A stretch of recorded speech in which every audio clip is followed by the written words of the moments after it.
इंसान को अपने मन में हमेशा धैर्य रखना चाहिए, क्योंकि सब कुछ धीरे धीरे ही होता है। अगर कोई माली एक ही दिन में किसी पौधे को 100 घड़े पानी से भी सींच दे, तब भी फल तो मौसम आने पर ही लगेंगे। इसीलिए जीवन में बड़ी सफलताओं का स्वाद चखने के लिए इंसान के भीतर धैर्य का होना बेहद आवश्यक है। चाहे जॉब में करियर बनाना हो, बिजनेस सेट करना हो, या फिर अपने सपनों को पूरा करना हो, सब्र सफलता के सफर में मील के पत्थर का काम करता है। आज की इस भाग दौड़ भरी दुनिया में, जहां हम 2 मिनट में बन जाने वाली मैगी की तरह सब कुछ जल्दी से हासिल कर लेना चाहते हैं, जिसके चलते सब्र और धैर्य जैसे कॉन्सेप्ट कहीं पीछे छूटते जा रहे हैं। आज की इस वीडियो में हम धैर्य और बड़ी सफलताओं को हासिल करने में धैर्य यानी पेशेंस कितनी महत्वपूर्ण भूमिका निभाता है, इस बारे में विस्तार से जानेंगे एक कहानी के माध्यम से। दोस्तों, इस कहानी को पूरा देखिए, क्योंकि ये कहानी आपकी जिंदगी बदलने की ताकत रखती है। आइए कहानी की शुरुआत करते हैं। एक बार एक व्यक्ति महात्मा के पास जाता है और उनसे कहता है, हे मुनिवर, मेरे साथ एक बहुत बड़ी समस्या है कि मैं किसी एक लक्ष्य पर लंबे समय तक टिक ही नहीं पाता हूँ। मैं अक्सर उत्साह में आकर अपने लिए कोई एक लक्ष्य निर्धारित कर लेता हूँ और कुछ समय तक उस पर काम भी करता हूँ, लेकिन कुछ समय पश्चात जब मुझे मन चाहे परिणाम नहीं मिलते तो मेरा मन उस काम से उबने लगता है, भटकने लगता है।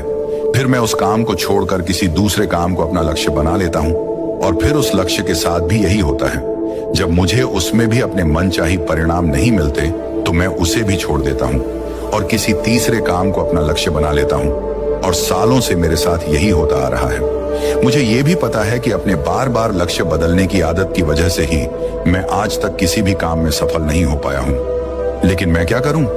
बहुत प्रयास करने के बाद भी मैं अपनी इस आदत को छोड़ नहीं पा रहा हूँ। मुनिवर, मैं आपके पास बड़ी उम्मीद लेकर आया हूँ। कृपया मुझे कोई ऐसा तरीका बताएं जिससे मैं अपनी इस आदत को छोड़कर एक लक्ष्य पर तब तक टिका रह सकूं जब तक मैं उस लक्ष्य को हासिल न कर लूं। महात्मा जी ने उस व्यक्ति की बात पूरे ध्यान से सुनी और फिर कहना शुरू किया, सब्र का फल मीठा होता है। यह प्रसिद्ध मुहावरा तो तुमने सुना ही होगा, जिसका अर्थ है धैर्य के साथ काम करने से परिणाम अच्छे मिलते हैं। लेकिन यह जरूरी तो नहीं कि परिणाम हर बार हमारी उम्मीद के अनुसार और अच्छे ही हों। बहुत बार ऐसा होता है कि हमारी सारी कोशिशों के बावजूद कुछ ना कुछ कमी रह जाती है और परिणाम हमारी उम्मीदों को पूरा नहीं करता। ऐसी स्थिति में ज्यादातर लोग अपना धैर्य खो देते हैं, जबकि ऐसे समय में ही इंसान के धैर्य की असली परख होती है। सब्र का टूट जाना अक्सर एक आम बात है, और ये तब होता है जब चीजें उतनी जल्दी नहीं होती जितना हम चाहते हैं।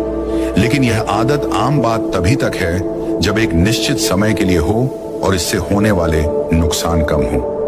बार बार और जल्दी जल्दी अपने धैर्य को खोना हमें शारीरिक और मानसिक रूप से नुकसान पहुंचाता है। साथ ही ये हमारे सामाजिक जीवन को भी बर्बाद कर सकता है, क्योंकि बार बार अपना सब्र खोने से लोगों का हम पर से विश्वास पूरी तरह खत्म हो जाता है। जाहिर सी बात है, ऐसी मानसिकता के साथ तुम अपने लक्ष्य पर केंद्रित कैसे रह पाओगे? और आज के इस भाग दौड़ भरी जिंदगी में, जहां मन को भटकाने वाली इतनी सारी चीजें हैं, ऐसी स्थिति में लंबे समय तक किसी एक काम पर अपने ध्यान को लगाए रख पाना मुश्किल होता जा रहा है। तो फिर इसका समाधान क्या है? इसका समाधान है मन को शांत रखने का प्रयास और जागरूकता का अभ्यास करना। जागरूकता यानी मन को वर्तमान में स्थिर और केंद्रित रखना। वर्तमान में जो कुछ भी हो रहा है उसमें डूब जाना, खो जाना, लीन हो जाना ही जागरूकता है। ध्यान रहे, इसमें अतीत या भविष्य से ध्यान हटाकर पूरी तरह वर्तमान में रहना होता है, और तुम जो कुछ भी कर रहे हो उसे पूरी तरह से महसूस करना है। यह एक ऐसा अभ्यास है जिसे नियमित रूप से करने से तुम इसे जिंदगी के हर पहलू में लागू कर सकते हो। जागरूकता और ध्यान का अभ्यास करने से जबकि शारीरिक और मानसिक फायदे होते हैं, जैसे इसके नियमित अभ्यास से अच्छी नींद आती है, तनाव कम होता है, इंसान पूरे दिन हल्का और खुश महसूस करता है, साथ ही मन शांत रहता है और एकाग्रता भी बढ़ती है, जिससे लोग अपने काम पर अच्छे से ध्यान दे पाते हैं। ध्यान जागरूकता और इसके महत्व के बारे में जानने के बाद अब अगला प्रश्न उठता है कि जागरूकता का अभ्यास कैसे करना है और कौन सी जरूरी बातों का ध्यान रखना है। तो सबसे पहले तुम्हें एक मजबूत इरादा बनाना चाहिए, और इसके फायदों को ध्यान में रखते हुए तुम्हें यह अच्छे से पता होना चाहिए कि तुम जागरूकता या ध्यान का अभ्यास क्यों करना चाहते हो।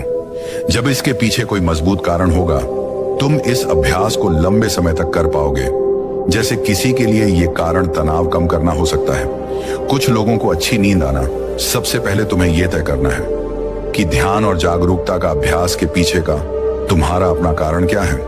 अब जब तुमने तय कर लिया कि तुम्हें अभ्यास क्यों करना है, तो सबसे पहले तुम्हें अपने अतीत और भविष्य के फालतू विचारों को बाहर का रास्ता दिखाना है। तुम्हें यह पता होना चाहिए कि तुम्हारी ऊर्जा अतीत के लिए पश्चाताप, ये भविष्य की चिंता करने के लिए नहीं है, बल्कि अपने वर्तमान पर ध्यान देकर अपने जीवन को एक नई दिशा देने के लिए है। तुम्हें अपने आज के लक्ष्यों पर ध्यान देकर अपने भविष्य की बागडोर अपने हाथों में लेनी है। अब यहाँ जागरूकता के अभ्यास में दूसरी बात आती है ध्यान देने की, यानी खुद को एकाग्रचित करने की, और इसके कई तरीके हैं। पहला, तुम किसी शांत जगह पर आरामदायक स्थिति में बैठ जाओ और अपनी आती जाती सांसों पर ध्यान दो कि कैसे सांस तुम्हारी नाक से तुम्हारे शरीर के अंदर जा रही है और फिर कैसे बाहर निकल रही है। सारा ध्यान सिर्फ इसी पर लगाना है। दूसरा तरीका है कि तुम शांति से बैठकर अपने मन में चलने वाले विचारों पर ध्यान दे सकते हो। तुम्हें मन में चल रहे विचारों को सिर्फ देखना है, किसी भी विचार को पकड़ना नहीं है। विचार आएंगे और गायब हो जाएंगे। तुम्हें बस देखना है सड़क के किनारे बैठे उस आदमी की तरह जो वहां से आते जाते राहगीरों को देख रहा है लेकिन किसी को रोक नहीं रहा। या कुछ लोग अपने भगवानी या मंत्रों का जाप भी करते हैं, जिसका जहां मन लगे या जिसके लिए जो तरीका काम करे सभी सही है। पर यहाँ सबसे महत्वपूर्ण बात है ध्यान देने की, एकाग्रचित रहने की, फिर चाहे वो किसी भी तरीके से हो। इसी तरह जागरूकता का अभ्यास करने का एक और जबरदस्त तरीका है, और वो है अभी वर्तमान में तुम्हारे आसपास जो कुछ भी हो रहा है उस पर ध्यान देना। जैसे किसी चीज की आवाज, सुगंध, हवा, या फिर तुम कहीं चल रहे हो तो उसके आसपास की हर एक चीज पर बारीकी से ध्यान दो। ऐसे ही अगर कुछ खा रहे हो तो उसका स्वाद, आकार, रंग, सुगंध, हर एक चीज को देखते और महसूस करते हुए उसे खाना। इस तरह अपनी सारी इंद्रियों की मदद से जागरूकता का अभ्यास बड़े ही शानदार तरीके से किया जा सकता है। इसमें अलग से किसी शांत जगह जाने की जरूरत नहीं, बल्कि जो कुछ भी तुम कर रहे हो बस उसे महसूस करना है। अपनी जिंदगी में हर इंसान कभी ना कभी ऐसी स्थिति में जरूर पहुंचता है जहां उसे लगता है कि वह अटक चुका है, उसे आगे कोई रास्ता नजर नहीं आता, उसकी सफलता रुक सी जाती है। असल में हम कितनी ही सटीक योजना क्यों ना बना लें, कुछ बाहरी परिस्थितियां हमारे हाथ में नहीं होती, या फिर कभी हम अपनी क्षमताओं का सही अनुमान नहीं लगा पाते और ऐसे लक्ष्य तय कर लेते हैं जो उस समय हमारे लिए हासिल कर पाना लगभग संभव होता है। तो ऐसी स्थिति में सब कुछ छोड़ देने का मन करता है। इसी वजह से ज्यादातर लोग लक्ष्य तो निर्धारित कर लेते हैं, लेकिन अपनी योजना पर लंबे समय तक काम नहीं कर पाते और हार मानकर अपना लक्ष्य बदल देते हैं, या फिर योजना, जबकि बहुत बार ऐसे पलों में बस एक धक्के की जरूरत पड़ती है जो हमें फिर से उत्साहित कर सके। जब किसी काम में हमारी प्रगति हमारी उम्मीद से कम होती है या फिर नहीं होती, तब हम सबसे पहले उस काम को ही छोड़ देना चाहते हैं। यह स्वाभाविक है क्योंकि यही सबसे आसान काम लगता है उस समय, लेकिन यही बात सबसे खतरनाक भी है, क्योंकि अगर बार बार हार मान लेने की आदत पड़ गई तो फिर किसी भी काम में सफल होना तुम्हारे लिए बहुत मुश्किल हो जाएगा। ऐसी स्थिति में तुम्हें अपनी मानसिकता बदलने की जरूरत है। सबसे पहले जो हो रहा है उसका सही मूल्यांकन करना, गलतियों का पता लगाना और फिर उसके हिसाब से योजनाओं को नए तरीके से बनाने की जरूरत होती है। भविष्य की चिंता छोड़कर वर्तमान के काम पर अपना ध्यान लगाना और मन लगाकर अपने काम को पूरी जागरूकता के साथ करना तुम्हें फिर से अंदर से उत्साह से भर देगा। तुम्हें इस बात को हमेशा याद रखना है कि मुश्किलें और असफलताएं भी जिंदगी का एक हिस्सा है। ये हमें कुछ नया सिखाते हैं और हमारे व्यक्तित्व निर्माण में महत्वपूर्ण भूमिका निभाते हैं। अपनी मानसिकता को एक नई सोच देकर तुम सफलता के बीच में आने वाली छोटी छोटी असफलताओं को एक मौके के रूप में देख सकते हो। तुम्हें अपने अंदर एक सकारात्मक मानसिकता विकसित करनी चाहिए जो भविष्य में आने वाली चुनौतियों के लिए तुम्हें मानसिक रूप से तैयार रखेगा। तुम अपने सोचने का नजरिया बदलकर अपनी परिस्थितियां बदल सकते हो। हमेशा ऐसे लक्ष्य तय करो जो हासिल किए जा सकते हैं। अक्सर असफलता या आगे ना बढ़ पाने के ये भी कारण होते हैं कि व्यक्ति खुद से ऐसी ऐसी उम्मीदें पाल लेता है जिसे पूरा कर पाना बहुत ही मुश्किल होता है और फिर वह उदास हो जाता है। तुमने समाज या घर वालों के दबाव में आकर कोई ऐसा लक्ष्य तय कर लिया, ना तो वास्तविक है और ना ही पाने योग्य है, तो फिर तुम उसे पाने के लिए चाहे कितने ही अच्छे योजना बना लो, सफलता मिलने की संभावना बहुत ही कम होगी। हम अपने आसपास देखते हैं कि लोग सालों साल वास्तविक लक्ष्य बनाकर उसके पीछे बर्बाद कर देते हैं।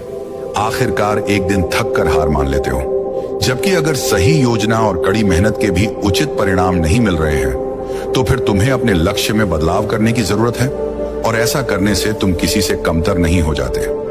हम सब अलग हैं, हमारे अंदर अलग अलग विशेषताएं हैं, हमारी सोच अलग है, हमारी परिस्थितियां अलग थी, हमारे सपने अलग हैं। इसीलिए किसी की देखा देखी, किसी की नकल ना करके, किसी के दबाव में ना आकर तुम अपने लिए वो लक्ष्य बनाओ जो तुम्हारे लिए सबसे सही हो। तभी तुम अपना सर्वश्रेष्ठ प्रदर्शन कर सकते हो, और इसमें सफल होने की सबसे ज्यादा संभावना भी है। जब लोगों को उम्मीद के अनुसार परिणाम नहीं मिलते, तो वो भूल जाते हैं कि उन्होंने ये लक्ष्य क्यों बनाया था। अपने लक्ष्य हासिल करने के लिए जब हम योजना बनाते हैं, तो इसके पीछे दो प्रमुख कारण होते हैं, एक आंतरिक और दूसरा बाहरी। जब किसी भी काम में प्रगति धीमी पड़ जाए, या तुम्हारा आगे उस काम को करने का मन ना करे, या फिर तुम हार मान लो कि अब मुझसे नहीं होगा, ऐसी स्थिति में तुम्हें अपने क्यों को याद करना है कि तुमने ये लक्ष्य क्यों बनाया था। खुद को याद दिलाना है कि अगर तुम हार मान लोगे, तो इससे तुम्हारे अपने और तुमसे जुड़े लोगों के जीवन पर क्या प्रभाव पड़ेगा। अपने लक्ष्य के पीछे के मजबूत कारणों को याद करना तुम्हें ऐसी स्थिति में हौसला देगा जब तुम हार मानने वाले होगे। हमारी उम्मीद ये बताती है कि जो काम हम कर रहे हैं, उसका परिणाम कैसा होना चाहिए, हम कितनी और कैसी उम्मीद रखेंगे। ये बहुत सी चीजों पर निर्भर करता है, जैसे हमारे अतीत के अनुभव, समाज की राय, बाहरी परिस्थितियां इत्यादि शामिल हैं। तुमने भी अनुभव किया होगा कि जब तुम्हारे परिवार, समाज या आसपास के लोग अच्छा कर रहे होते हैं, तो तुम्हारे ऊपर भी उनसे अच्छा करने का तनाव बढ़ने लगता है। लेकिन ऐसी स्थिति में तुम्हें किसी की देखा देखी या दबाव में आकर कोई काम नहीं करना चाहिए, बल्कि अपनी काबिलियत, समय, परिस्थिति, जानकारी के अनुसार ही अपना लक्ष्य तय करके उस पर काम करना चाहिए। वैसे भी इस दुनिया में सबके सारे सपने कहां पूरे होते हैं, लेकिन उम्मीद पूरी ना होने की स्थिति में कुछ लोग टूट जाते हैं और हार मान लेते हैं, जबकि वहीं दूसरी तरफ कुछ लोग नए सिरे से नए जोश के साथ उस काम को पूरा करने में जुट जाते हैं। कभी सोचा है ऐसा क्यों होता है कि एक ही परिस्थिति में लोग इतनी अलग अलग प्रतिक्रिया क्यों देते हैं? क्योंकि हम सब एक दूसरे से अलग हैं, हमारी सोच और क्षमताएं अलग अलग हैं। वैसे उम्मीद या अपेक्षाएं रखना गलत नहीं है, क्योंकि ये हमें अंदर से उत्साहित और जोशीला बनाए रखती है। लेकिन जरूरत से अधिक उम्मीद और अपेक्षाएं रखना चिंता और तनाव का कारण बन सकती हैं। इसीलिए हमारी अपेक्षाएं हमेशा वास्तविक होनी चाहिए, क्योंकि निराशा का सबसे बड़ा कारण होता है आप वास्तविक लक्ष्य बना लेना।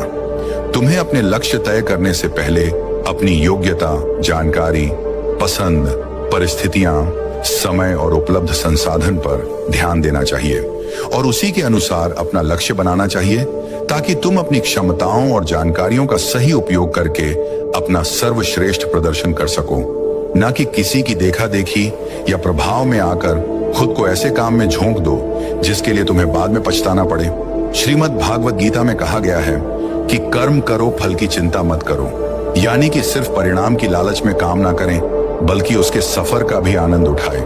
परिणाम मिलने में समय लगता है, और बहुत बार वो हमारी उम्मीदों से मेल नहीं खाता, लेकिन जब हम उस काम की प्रक्रिया में खुशी महसूस करना शुरू कर देते हैं, तब हम अपना सर्वश्रेष्ठ कर रहे होते हैं। फिर वह काम हमारे लिए काम नहीं, बल्कि आनंद का स्रोत बन जाता है। सफलता की राह पर अक्सर उतार चढ़ाव आते ही रहते हैं। बहुत सी मुश्किलों और चुनौतियों का सामना करना पड़ता है। इसी तरह बहुत बार परिणाम तुम्हारी सोच के बिल्कुल विपरीत होगा, लेकिन अगर तुम्हें उस काम को करने में ही आनंद आ रहा है, तो तुम उदास और हताश होने से बच जाओगे। कहते हैं कि जिंदगी का क्या भरोसा, कब किस मोड़ पे ले आए। जीवन पूरी तरह से अनिश्चित है, और हमेशा हमारी योजना के अनुसार चीजें नहीं हो सकती, क्योंकि इसमें बाहरी परिस्थितियां भी अपना असर डालती हैं, जिन पर हमारा कोई बस नहीं चलता। इसीलिए जरूरी है कि हमारी उम्मीदों में थोड़ा लचीलापन हो। हमें किसी भी तरह के अनचाहे परिणाम के लिए हमेशा मानसिक रूप से तैयार रहना चाहिए। इससे अचानक परिस्थितियां बदलने पर व्यक्ति को सदमा नहीं लगता, और वो सकारात्मक सोच के साथ आगे आने वाली चुनौतियों का डटकर सामना कर सकता है। धैर्य टूटने और निराशा में डूबने का अगला सबसे बड़ा कारण है दूसरों से अपनी तुलना करना। क्या चीते की रफ्तार की तुलना हाथी की चाल से करके इन दोनों में से किसी एक को दूसरे से कम समझना सही है? क्या शेर और मगरमच्छ की तुलना की जा सकती है? ये दोनों ही अपने क्षेत्र के धुरंधर हैं। ऐसे ही हम सब भी एक दूसरे से अलग हैं। हमारा व्यक्तित्व अलग है, इसलिए तुलना किसी भी प्रकार से फायदेमंद नहीं होती। हर किसी का अतीत अलग थी, परिस्थिति अलग थी, परवरिश अलग थी। दूसरों से बेवजह तुलना करना हमें तनाव में डाल सकता है, जो हमारे काम और स्वास्थ्य दोनों के लिए सही नहीं है। इसलिए दूसरों से अपनी तुलना करने की बजाय अपने काम पर ध्यान लगाओ। कहते हैं जैसा इंसान सोचता है ठीक वैसा ही बन जाता है। स्वास्थ्य और आत्मसम्मान बुरी तरह से प्रभावित होगा, जिसका परिणाम यह होगा कि तुम फिर नए तरीके से शुरुआत करने में खुद को बेबस महसूस करोगे। इसीलिए यह जरूरी है कि हम इस बात को लेकर जागरूक रहें कि हमारे मन में किस तरह के ख्याल ज्यादा आते हैं। खास तौर पर सोने से ठीक पहले और सुबह उठने के ठीक बाद आने वाले विचार हमारी जिंदगी बदल देने वाले होते हैं, क्योंकि रात में सोने से पहले हम जो सोचते हैं हमारा अवचेतन मन पूरी रात उस पर काम करता है। कबीर दास जी ने एक बार कहा था कि निंदक नीरे राखिए, आंगन कुटी छबाएं, बिन पानी साबुन बिना निर्मल करें। यानी हमें अपने आसपास ऐसे लोग जरूर रखने चाहिए जो बिना किसी डर, संकोच और लाग लपेट के पूरी ईमानदारी से हमें हमारी गलतियों और कमजोरियों के बारे में बता सकें। लेकिन इसमें ध्यान देने वाली बात यह है कि वो हमारे शुभ चिंतक होने चाहिए, हमें सही से समझने चाहिए, क्योंकि सिर्फ तारीफ करके अपना काम निकलवाने वाले लोग हमें गलत रास्ता दिखा सकते हैं। वहीं सिर्फ कमियां ढूंढने वाले लोग हमें निरुत्साहित कर सकते हैं। हमें सही लोगों की पहचान करनी आनी चाहिए। जिस तरह से तुम अपनी तारीफ को खुले दिल से स्वीकार करते हो, उसी तरह अपनी आलोचनाओं को भी स्वीकार करना सीखना होगा। तभी तुम खुद को बेहतर बना पाओगे और अपने लक्ष्य को हासिल कर पाओगे। जीवन में मुश्किलें या चुनौतियां आने पर सबसे पहले वही लोग अपना धैर्य खोते हैं जिनका मन अशांत और बेचैन होता है, यानी जिनके मन और शरीर के बीच का तालमेल ठीक नहीं होता। तो अगर लोग अपने मन और शरीर के बीच ठीक से तालमेल बिठाना सीख लें, यानी खुद को शांत रखना सीख ले, तो वो ज्यादा धैर्य और आत्मविश्वास के साथ आने वाली चुनौतियों का सामना कर सकते हैं। तो अब प्रश्न उठता है कि शरीर और मन के बीच संतुलन कैसे बनाया जाए? तो ऐसा करने के बहुत से तरीके हैं, जैसे हर सुबह ध्यान का अभ्यास करना, गहरी सांसें लेना, जागरूकता का अभ्यास करना, प्रकृति के साथ जुड़ना, योग और प्राणायाम जैसे अभ्यासों को अपने जीवन का हिस्सा बनाना इत्यादि। एक और चीज जो व्यक्ति को ज्यादा धैर्यवान और खुशहाल बनाती है, वो है आभार व्यक्त करना। जब इंसान का पूरा ध्यान उस चीज पर होता है जो उसके पास नहीं है, तो यह बात उसके अंदर बेचैनी पैदा करती है। फिर वह इस बेचैनी में आकर अपना धैर्य खो देता है और ऐसे निर्णय लेने लगता है जो उसे असफलता की ओर ले जाते हैं। फिर ये असफलता उसे और बेचैन कर देती है। जैसा इंसान सोचता है एक दिन वैसा ही बन जाता है, और फिर इस तरीके से यह एक चक्र बन जाता है जिस पर व्यक्ति उलझ कर रह जाता है। आभार व्यक्त करना एक ऐसा अभ्यास है जिसमें हम जानबूझकर जिंदगी में होने वाली अच्छी चीजों पर ध्यान देते हैं और उसके लिए खुशी महसूस करते हैं। हमें हर दिन थोड़ा समय निकालकर हर उस छोटी से छोटी चीज के लिए भी आभार प्रकट करना चाहिए जिसने हमारे जीवन को खुशहाल, समृद्ध और आसान बनाया है। धन्यवाद अदा करने का यह अभ्यास हमारी मानसिकता को बदलकर हमारे अंदर धैर्य विकसित करने में एक महत्वपूर्ण भूमिका निभाता है। अगली चीज जो इंसान के अंदर धैर्य विकसित करती है, वो है अपने समय का सही उपयोग करना। तुमने देखा होगा कि कुछ लोग अक्सर समय की कमी का रोना रोते रहते हैं, जबकि यह सबके पास एक बराबर है। दिन के 24 घंटे और हफ्ते के 7 दिन इसी समय का सही उपयोग करके कुछ लोग बहुत बड़ी सफलता हासिल कर लेते हैं, तो कुछ लोग ठीक से अपने दिन का काम भी खत्म नहीं कर पाते।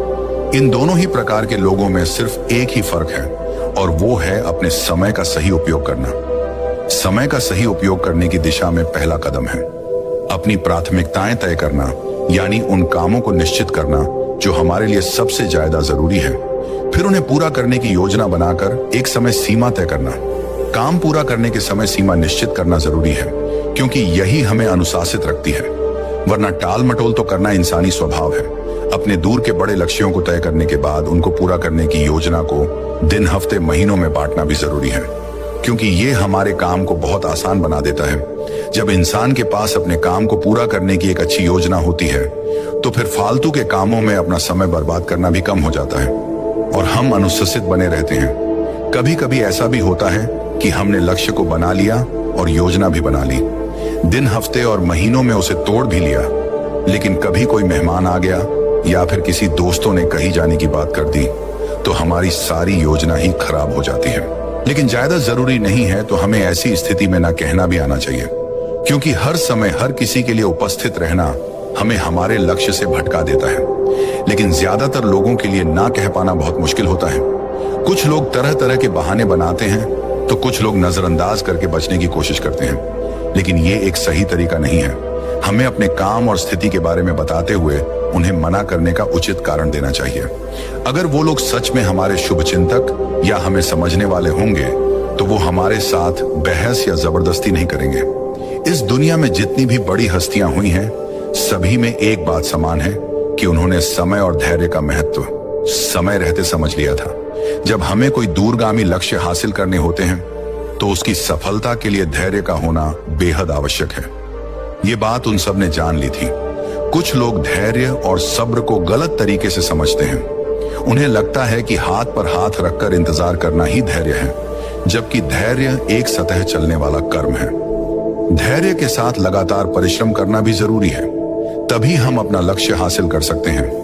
लक्ष्य हासिल करने की दिशा में धैर्य को विकसित करने के लिए कुछ बातों को ध्यान में रखना बेहद जरूरी है। जल्दबाजी में निर्णय लेने पर ज्यादा संभावना है कि हमारा निर्णय गलत दिशा में होगा। इसीलिए कोई भी निर्णय लेने से पहले इसके फायदे और नुकसान पर सोचना और उसके बाद सही से निरीक्षण करके उचित निर्णय लेना ही निर्णय लेने का सही तरीका है। लेकिन इतनी लंबी प्रक्रिया के लिए हमारे अंदर धैर्य होना चाहिए। हमें तुरंत परिणाम हासिल करने के चक्कर में जल्दबाजी नहीं करनी चाहिए, क्योंकि छोटा रास्ता कभी सही नहीं होता। भावनाओं में बहकर निर्णय लेना भी खतरे से खाली नहीं होता। अगर धैर्य के साथ सभी उपलब्ध विकल्पों के बारे में अच्छे से जानकारी लेकर अपनी समझ का सही उपयोग करके उसमें से अपने लिए सही निर्णय लेते हैं तो हमारी सफलता की संभावना सबसे ज्यादा होती है। और जब किसी काम की शुरुआत इस तरीके से होती है तो समझो आधा काम पूरा हो गया। हमें लक्ष्य हासिल करने के लिए लगातार कोशिश करने और एकाग्रचित बने रहने की जरूरत होती है। जब हमें तुरंत परिणाम नहीं मिलता तो भटकाव आसान हो जाता है। कुछ लक्ष्य ऐसे होते हैं जिनके लिए कितना ही प्रयास कर लिया जाए, लेकिन उन्हें एक निश्चित समय के बाद ही हासिल किया जा सकता है। लेकिन इतने समय तक लक्ष्य की तरफ केंद्रित रहना आसान काम नहीं। इसके लिए सही योजना और धैर्य की जरूरत पड़ती है। धैर्य हमें अनुशासित भी बनाता है और काम के बीच में भटकाव और चिंता से दूर रखता है। तुरंत मिलने वाले परिणाम हमें और जल्दी हासिल करने का लालच देते हैं। इससे होता यह है कि हम जो भी छोटी छोटी सफलता या लक्ष्य हासिल करते हैं उसके लिए खुश होना भूल जाते हैं, जिससे हमारे अंदर उस छोटी सफलता का उत्साह नहीं आ पाता और हम उसी तनावपूर्ण स्थिति में बने रहते हैं जो काम के बीच में होती है। बूंद बूंद से ही सागर बनता है। हर काम के लिए एक निश्चित समय लगता है। बदलता मौसम भी इस बात को सिद्ध करता है। बड़े और महत्वपूर्ण लक्ष्यों को हासिल करने में समय, दृढ़ता और धैर्य लगता है। बड़े के लिए बड़े धैर्य की भी जरूरत पड़ती है, क्योंकि धैर्य हमें डटे रहने में मदद करता है। ऐसे समय में जब कोई परिणाम मिलता ना दिखाई दे तो धैर्य निराशा को दूर करता है और हौसला बढ़ाता है, जिससे हम अपने लक्ष्य को हासिल करने की दिशा में लंबे समय तक पूरी दृढ़ता और आत्मविश्वास के साथ लगे रहते हैं। इतना कहने के बाद महात्मा ने अपनी बात समाप्त की और वे मौन हो गए। उस व्यक्ति को भी धैर्य और सफलता प्राप्ति में धैर्य के अर्थ का महत्व पता चल चुका था। इस जानकारी के लिए महात्मा को उसने धन्यवाद किया और वहां से चला गया। दोस्तों, इस कहानी से आपने क्या समझा? अपने विचारों को, अपने भावनाओं को एक कमेंट के माध्यम से जरूर बताएं। क्या पता आपके एक कमेंट से किसी का जीवन बदल जाए। धन्यवाद।